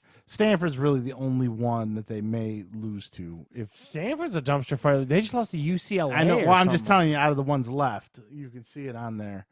See USC. Yeah, 30-27 shows what I know. Vatech is falling apart quickly. Navy's Navy. Boston College and Duke. There's nothing on there that's going to really. Maybe Stanford pulls something out, but the rest of them are all just kind of They should roll the rest of the season. But 10-2. Good luck in your Pinstripe Bowl. They'll be higher than that because they're a big name. But yeah, but they played the Pinstripe Bowl 1 year. No, they do all the time. But doesn't they only like recruit those New York teams? So it was bad. Anyone wants to heckle us, they can feel free because it was. I got nothing to talk shit. I mean, what was that? Here's my complaint. You knew it was going to be a monsoon. You knew Michigan's going to come out running, right? You know that because that's what they do. That's what they've always wanted to do. They got out physical though, Steve. If you watch the game, U of M's line was just barreling right down the field. Yeah, I mean, I they know. literally got out physical. It's like, how did they not expect it? And then Don Brown or whatever his name is, the defensive coordinator for Michigan. I don't even follow Michigan that much. I know the guy likes to blitz and come at you. It's what he likes to do. Where were the draws? Where were the more? Yeah. They tried screens, but they're throwing them in the dirt. I don't even know what happened. Yeah. It didn't matter. It was just a total failure all through. Gameplay wise, it was terrible. Notre Dame just mailed it in, and it was terrible. And then the other game that we're going to talk about here next, that Wisconsin-Ohio State game. I didn't. Is Ohio State that good, or is Wisconsin kind of another inflated team? Wisconsin's probably on the same level as Notre Dame. They probably should be around 15 or I don't know, in the top man. 15 to 20 probably. I watched the game a lot while I was at work, back and forth in between doing actual Ohio work. State is really good though. That's what I'm saying. Like, I don't know which one it is, but it didn't never even remotely looked in doubt. I was like, this is crazy. Yes. There's that defensive player with the dreads for Ohio State that they're claiming should be like a Heisman finalist and stuff like that. Like, he's got 12 or 13 sacks already and stuff like that. Yeah, it's crazy. So that one wasn't very good. That was Wisconsin 7, Ohio State 38. Ohio State pretty much by the numbers just rolled, and Wisconsin didn't stand a chance. It was close for about 5 minutes. Now, probably the game of the day. Number 9 Auburn took it on number 2 LSU. This looked closer in the end, I would say. Because it was like 23 to, what was it, 10 at one point or something like that. Or 13 It was close at the half, and then LSU pulled away a little bit, and then Auburn made it look close at the end. So 20 to 23, LSU beats Auburn. They were talking about a crazy stat that like LSU's beat like 3 top 10 teams or something. Yeah. It's like, number 1 offense in the country. This is crazy. They're saying that Burrow, the QB for them, is a hot top Heisman candidate too. And he's a former Ohio State guy. Yeah. He could have been at Ohio State. Crazy. So really, the whole season is going to boil down to LSU versus Alabama, right? Yeah, it seems Alabama to be. just dropped 100 on When Arkansas. is that game? Do you know? In a couple weeks, I think they said it's coming very soon. And then, of course, the last big one that no one predicted, Kansas State beats Oklahoma. And this one ended up really close, too. But at one point, they got it the 9th of November. So a couple weeks, yep. At one point, Kansas State was up 40-something to 20-something on Oklahoma. Made it close, tried an onside kick, but the onside kick was offside. Yeah, they claimed that he touched it at the 9.5. It was like a 5-minute long review. Yeah, it was and pretty crazy. you see the video. He did do that. So, Yeah. And Kansas State holds on to the upset of number 5 Oklahoma, 48-41. Kansas State pretty much eliminates Oklahoma from the playoffs. Notre Dame was eliminated this week because they were kind of creeping back up there, but then they shit the bed. And then, of course, Wisconsin, I don't think they had a shot anyways, was So who are the real contenders at this point? Penn State's got to be in that conversation with Ohio State. It's going to be the winner out of Penn State and Ohio State, then the winner out of LSU and Alabama. And then you've got Clemson, who's just going to continue to roll. Yeah, roll. they don't play anybody, so they're just going to roll right into the championship. So there's your 3. Who's your 4th spot? Okay, so we probably like the Big 12 winner, like Oklahoma or something like that. Yeah, but Oklahoma with a one-loss Oklahoma team. Who else undefeated? Oh, Minnesota. They're going to squeak in there.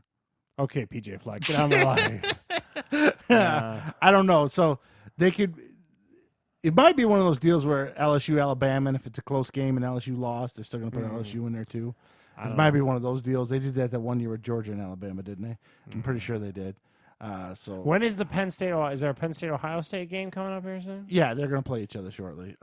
So we got the 9th for Bama LSU, and then Penn State Ohio State. It's probably in the next week or so. I know they played Michigan State this week and rolled Michigan State pretty easily to a 28 to something victory. The 23rd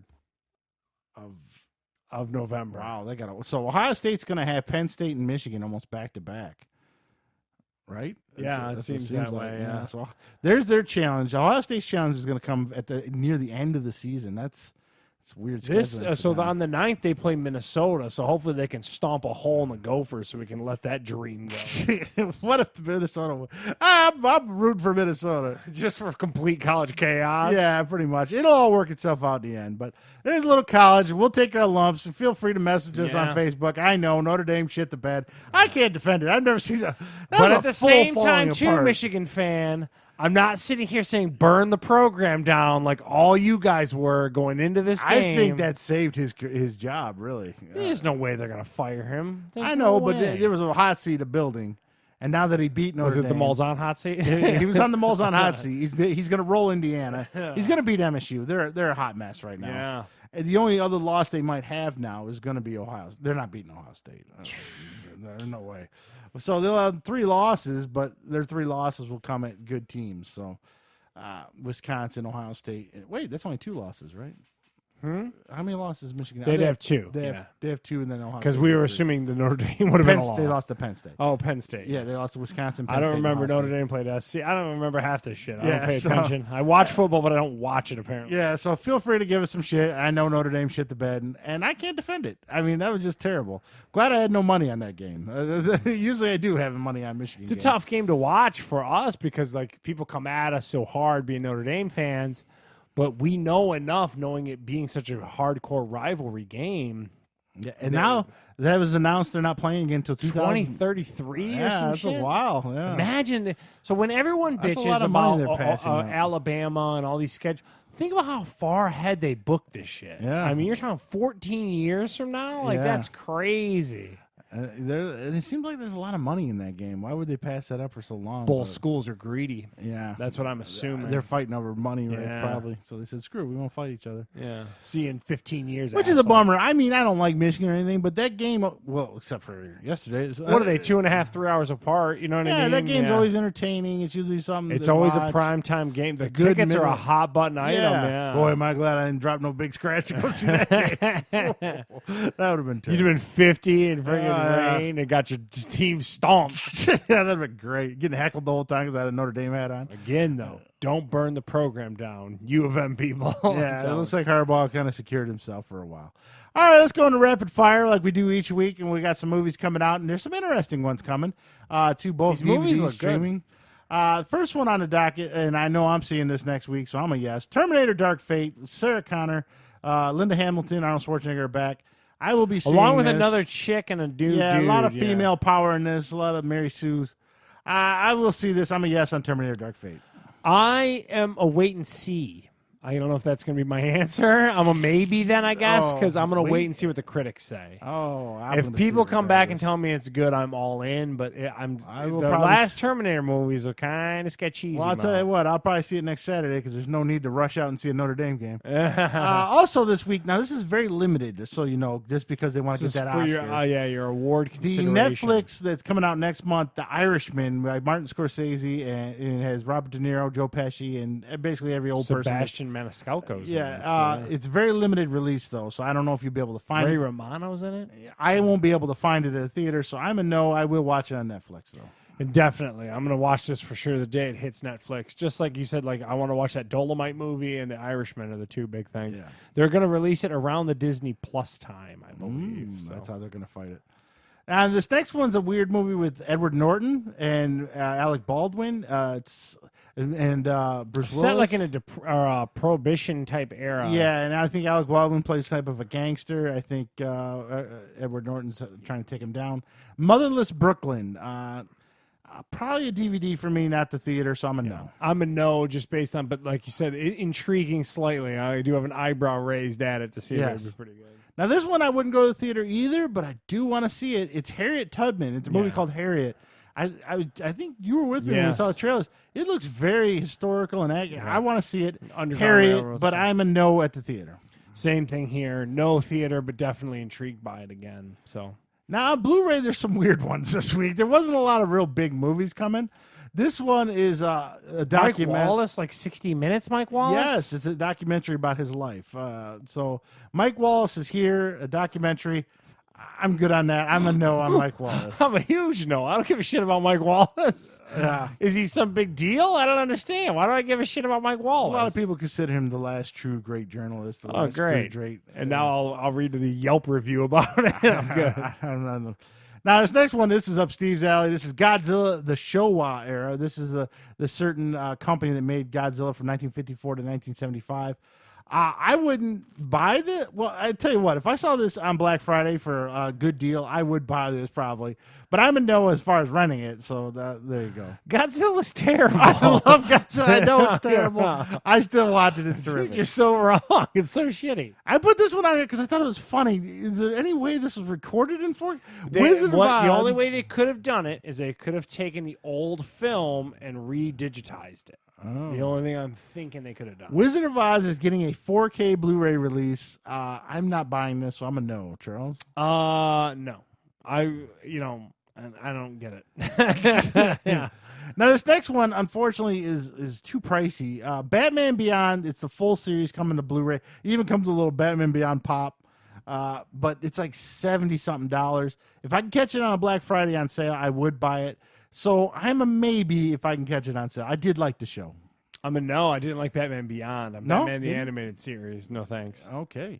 Now, new on streaming this week wasn't a lot because we're getting to the end of the month and they've pretty much been pumping out all their Halloween stuff.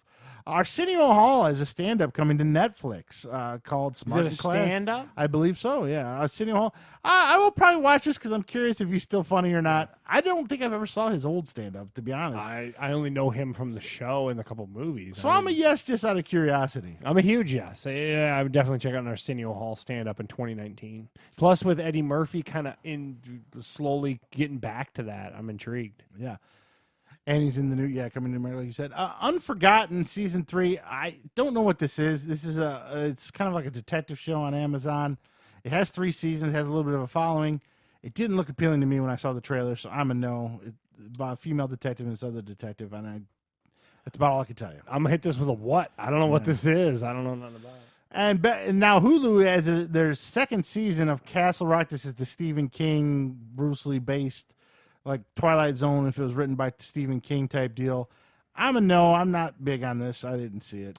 I'm a no, but Heather already hit me up. She wants to get Hulu back to watch this show. So she really liked Castle she Rock. really likes Stephen King and all that kind of stuff. Now here's a unique one that's coming out. Now we're going to games. Disney classic game Aladdin and the Lion King are coming out on for all the systems. You have this in the news too. Yeah, well, there's another reason for that, but we'll get that to the news. Oh. But it is Xbox One, PS4, and Switch. They're re-releasing. It's remastered, I guess. So you have different save points and stuff like that. It's probably a fun nostalgia. So I would rent it. I'm a yes on a rent. You could probably buy them dirt cheap off eBay or something. Yeah, like but that. you'll need the system to play it on. I got a cheapy little Retro 5 thing. Anyway, I'm a no. Okay. Just so we're on the same page. I would probably just rent it and play for a couple hours and take it back and never touch it again. Super Monkey Ball Banana Blitz. This is a remake. If you remember, Super Monkey Ball is all the way back from the Dreamcast. These look eras. like they should be phone games. Yeah, I never liked them on Dreamcast days. I never played them, so I'm a no on Super Monkey Ball. And I'm a no. I'll see you on an Android or an iPhone. And I don't even know how to say that. Yeah, this is one of those Japanese role-playing games. Disagia for the Complete Plus series. I don't know. It's the big, anime-looking characters, a lot of text. Sounds fantastic. PS4 puts a lot of these out. I only put like 1 or 2 on here, but they have a lot that come out of these. They must be making big bank on these. I'm a no. I don't like these. And I wanted to put. I'd have to be a what on that one. When I go over these games each week, one thing I will put in the notes. There is a ton of crapware coming to the Switch. I mean, there is a list. That's like a Nintendo. The Nintendo seal of quality no longer exists anymore. No, it does not. I mean, because Xbox One and PS4, they break it down by date, and there'll be 5 or 6.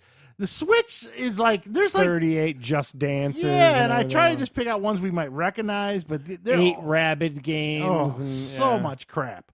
So there you go. There's our rapid report. And what's happening in the world of UFC? Oh, side note, do you have it on there? What? The one guy had a heart attack. Randy Couture had a heart attack. But and walked himself to the hospital. Yeah, weird. That's a common thing. He was training. He was like, I think I had a heart attack. I'll see ya.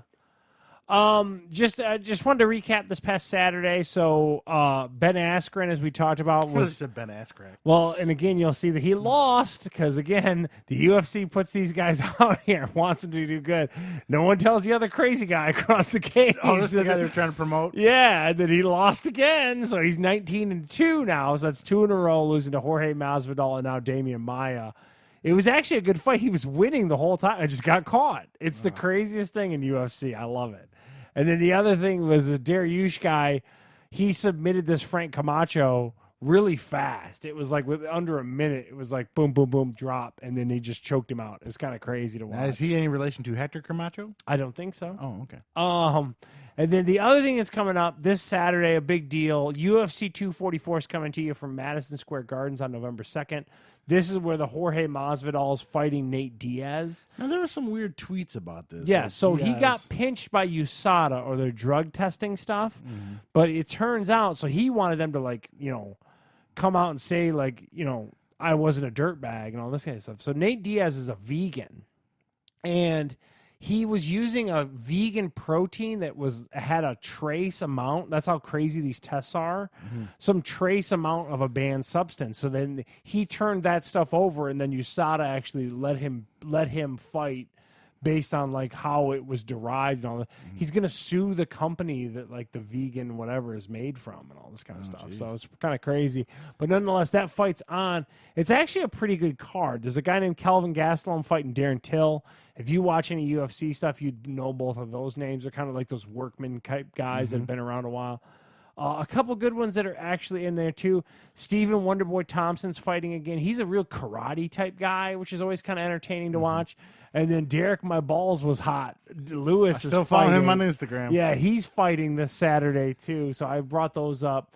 And then there's some decent prelims on this same thing. Andrei Arlovsky is fighting, and then Johnny Walker, who's the guy who got hurt doing the push-up at the end of his when he won a bout and stuff like that. So, and then the last other thing too, Conor McGregor had some weird Moscow like announcement where he's going to fight January the 18th. They didn't announce who he was going to fight. It was the weirdest thing. He knows their name and all this kind of stuff, but like really like just getting his mouthpiece out there and doing what he does, calling out Khabib again for hiding and all this kind of stuff. The funny part is he's got so much skeletons in his closet, man. You might want to watch how much shit you talk, but I don't know. And then, like I said, we kind of touched on it a little bit earlier, but yeah, Proper 12 was on the shelf at Kroger today, and I wanted to, draw anyone's attention. If you ever want to try proper Irish whiskey, you can get that at Kroger now. About $28 for a fifth of that. I improve if you drink a bottle of it, it will mess you up. Shocker. Couldn't drive home that day. So anyway, that's what's going on. Big UFC event. I'm not going to rent it. We often talk about like how deep the card is what justifies that. A bottle of Proper 12 will have you not feeling your toes. So anyway, on to news, Steve. So the news this week, I always like to keep track of this streaming stuff and the streaming services. Now, when Charles got big into cutting the cord and stuff like that, I did investigate some with him.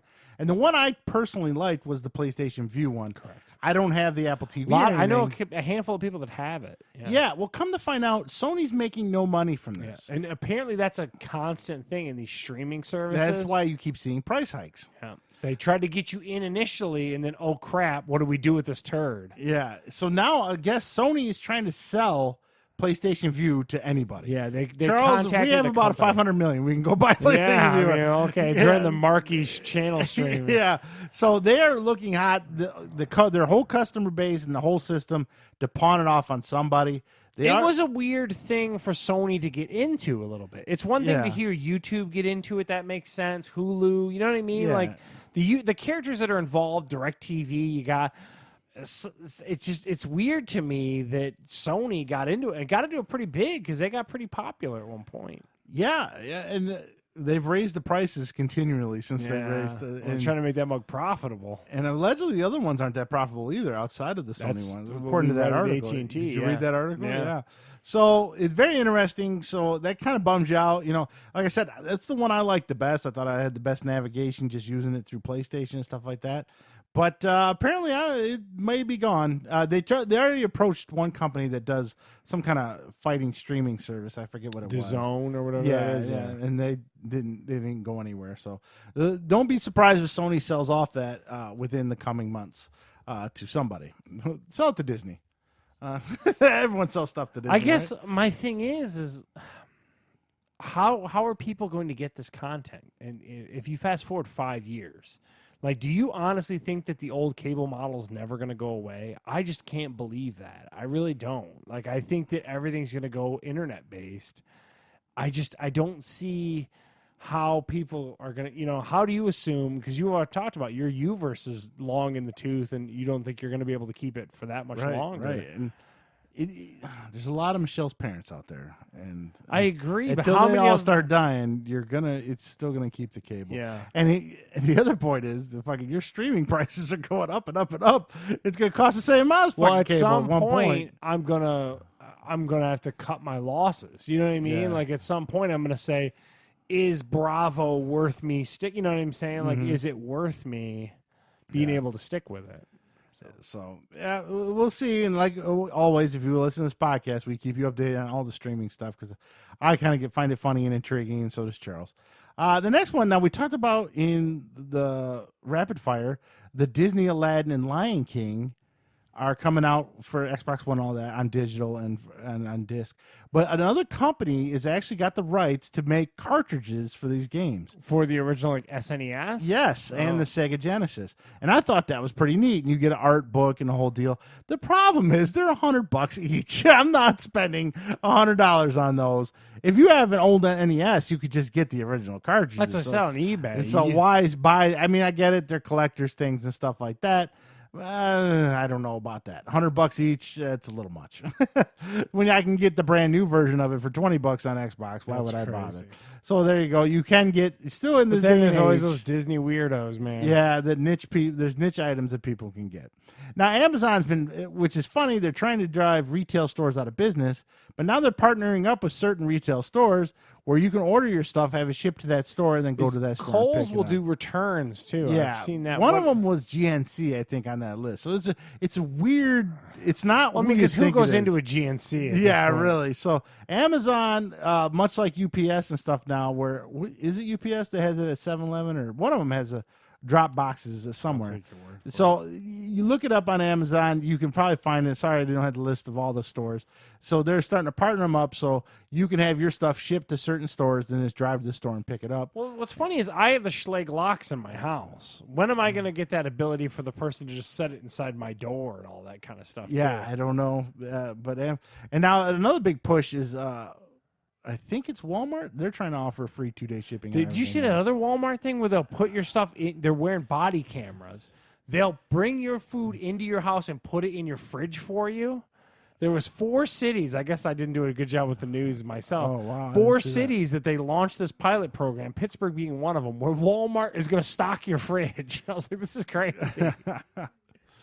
So there you go. Amazon, Walmart, they're going to war. They're trying to offer you everything. Where I just click one thing and everything comes to my house, and I can sit here and gain 500 more pounds and never move. Wow. Just be like, send me my pudding.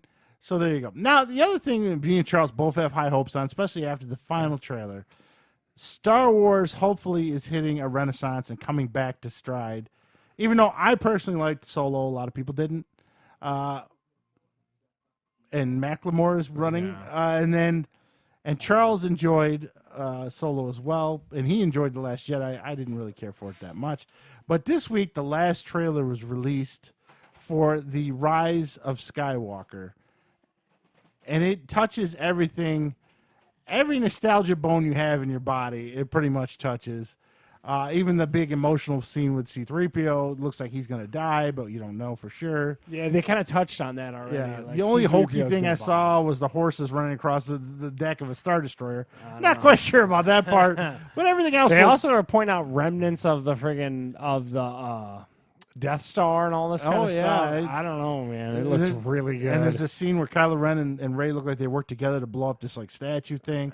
There's a whole lot of things. It was a great trailer. They pulled out the old music, the Emperor's voice, Luke and Leia's voice. They grabbed you by the nostalgia When's the nuts. release date for that movie? December Christmas? 20th. I believe. Oh, right before. Yeah, it's pre-sale tickets have already outpaced Avengers Endgame. Oh wow. Okay. So that is pretty crazy. So the big balls, the big Star Wars balls are coming. If you haven't seen the trailer, go online, check it out. Let us know what you think. I think it was a fantastic amazing, trailer. yeah. But on top of that, on top of the trailer and everything else, we have high hopes. We touched on it a little earlier. I have it for the video game. I will be buying it from EA Sports, Jedi Fallen Order. And then the other one that just keeps looking more and more fantastic, A lot of trailers on TV for this. Mandalorian. And come to find out, Bill Burr is in that show. Yeah, that's Of true. all the random people. he The was one doing thing I an will tell you interview. that I was kind of annoyed with, so I did my pre-order for Disney Plus. None of the bundles are available on the pre-order, so I can't even get So what took me down that rabbit hole was Heather wanted Hulu back for Castle Rock. So you wanted that bundle. I wanted that bundle, and you can't get it anywhere right now. It's kind of annoying. I don't know if it's going to come out and I can adjust to it later or something like The that. other thing but- that worries me is I did that early package thing. I told you I got that discount, signed up for it, paid for it, and I never got an email or anything on that. yeah, I don't That's know. kind of weird. So I don't know what's going to happen. We'll see the 19th. It's right around the corner. Yeah, Yeah. so- Looks super good, though. That Mandalorian looks fantastic. And they said they dropped it looks like big a movie. cash on these yeah. movies. Bill Burr himself in an interview said it's just amazing. Yeah, cool. And he's never liked Star Wars in his life. He's like, I don't know what any of this. He says he's got like this nerdy friend who's super jealous of him. And Bill Burr's like, I don't know. I just go there. Yeah. It's a great interview. You can find it online. He can't talk much about the show, but he talks about his experience in it. Now, one of the last things, the one thing we always find out is senators and stuff are always behind, and everything's controversial, and nowadays everything's privacy. My daughter loves, and just like every teenager across this country, loves the app and you can ask Charles's wife, who's a teacher, the app TikTok. It's like a YouTube for teenagers. They just paste. Isn't it like the new Vine kind of thing? Yes. Short, stupid videos that are supposed to be funny. And unless you're over especially if it's Holly's, Peppa Pig. If you're over the age of 19, it's not funny. It's just terrible. But kids, teenagers, it touches a chord with them all. Oh my god! And they watch it for hours. Well, Senator Schumer in the government is convinced, because this is a Chinese company that makes TikTok, that they're mining information and that they're going to use it to manipulate elections and stuff like that. But these are all like teenage kids. So how is it going to? It seems Does like he not know the target audience of this app? He must. Well, they're out of touch. They're always out of touch. So there is a big security risk that the senators are concerned about, and they're investigating TikTok right now. They got a big board and everything. Yeah, I thought it was kind of funny when you realize it's just a stupid app that they're all just doing dumb shit. There's nothing of substance. There's nothing of value on that whole goddamn app. You Chinese, you can have that information. Yeah, I mean, if you really want to watch Holly talk about Peppa Pig for about 3 minutes and a non-funny joke, feel free to go ahead. So they're looking into TikTok. So don't let your kids get on there; they might become Chinese. And that's it for the news. I tell you what. I will vote for whoever wants to turn down TikTok. That's right. They get our vote. If you can give her a TikTok, I vote for you immediately. So that's it for the news. Now, the one last rant I want to put out there is because of WWE 2K20, I read a lot of message boards and everything. And always, every goddamn message board about a wrestling game. Hold on. Baker Mayfield's 18 for 27 with 1 touchdown and a pick. Can we stop? I mean, he's not the face of the NFL. Oh, I don't know what they're doing. He's got that swagger, though. Whatever. Well, great. You can have all the swagger you want when you do progressive commercials. Cleaning a stadium. But every time you read about a video game that's based on wrestling, you always got the 5 top comments on there are always going to be, bring back WWE 2000 from N60, WWE No Mercy from Nintendo 64. That's all anybody wants. And now we're living in the day and age. Rumor has it, if I can interrupt, AEW's talked about making their first game in that form factor. Of course they are. Well, it'd be brilliant. Yeah. Because that's all anyone online bitches about every time they get it. And I'm not going to lie, those games were enjoyable. Charles could play them. I could play them. They're easy to pick up. They're easy games. But for the love of Christ, so my theory is we remake Ghostbusters, we remake Aladdin and Goliath. Just remake the goddamn game. I mean, you have WWE; they'll give you the rights. So maybe you got to use different wrestlers. You probably can't use the same wrestlers from 20 years ago, right? So you'd put the new product in. Yeah, throw John Cena, Roman Reigns, and all them on there, and let's just do it because that's all everyone bitches about constantly. I want WWE No Mercy. People just want playability, though, Steve. The one thing that you get to a point where it's just not fun. Like, you can't sit down with like a bunch of casual fans and play a Madden game. It's not fun. It just isn't. Like, great. So you went down a whole rabbit hole for the 10% that still take it super serious. But there's a whole bunch of people that would just like to goof around and kind of play stuff. Like, at some point, like a perfect example, not only is the wrestling games, the UFC games are like that. Like, I get it. Well, I'm not saying I'm saying make this game and then keep the other one if you have to. There's got to be more to the story, though. Is what I'm trying to. There's some rights somewhere. That's what I'm trying to say. It's always someone's not signing on the dotted line. Yeah, it seems like a no-brainer. There's like a THQ person who owns that. You know what I mean? There's some group of developers somewhere. But I mean, but I hate to be like the old, but that's like the Bert argument. You know what I mean? Where he gets so frustrated with modern games because it's like we went so complex on some of this shit. Like, you left a lot of people in the dust. You know what I'm saying? Really did, yeah. And there is something to be said about a game that's fun like that. You know what I'm saying? So to your point, there's got to be a market for it, I would assume. I mean, I can't see there not being like, a viable way to put that out there. You make an easy, accessible wrestling game, people will be all over it. That's what I think. Yeah, just like boxing. Sometimes boxing got too complex and stuff. Yeah. A perfect example, that's the Madden game. You should have the ability to play it like a blitz game and then a sim. You know what I mean? There should be like a dual rule set that exists where you could just kind of like within the same game. You shouldn't have to buy. That's what I'm trying to say. Yeah. Within there, you could say, hey, go because you got multiplayer and single player and like a first person shooter. Why couldn't you have like arcade controls and sim controls and you know what I mean? Yeah. Like it would just be fun. Yeah, I agree with you. But people, fond members, I should get an emulator and play it. I don't remember. It probably looks like a turd sandwich. It was very blocky. It's I like remember people that. who swear up and down the GoldenEye holds up. It's like, dude, are you kidding me right now? Yeah.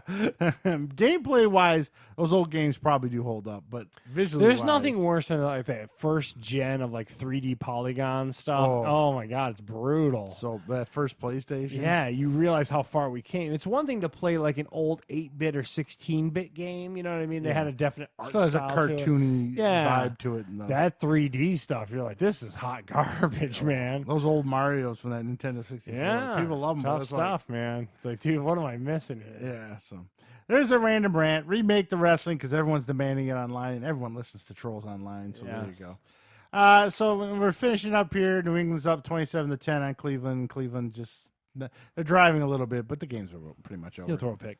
Yeah. So of course you can catch us on Apple iTunes or Google Play, and anywhere you can catch podcasts. You can catch us on fatguyslittlepodcast.com. And always, this is your co-host Steve and Charles, and we'll catch you next week.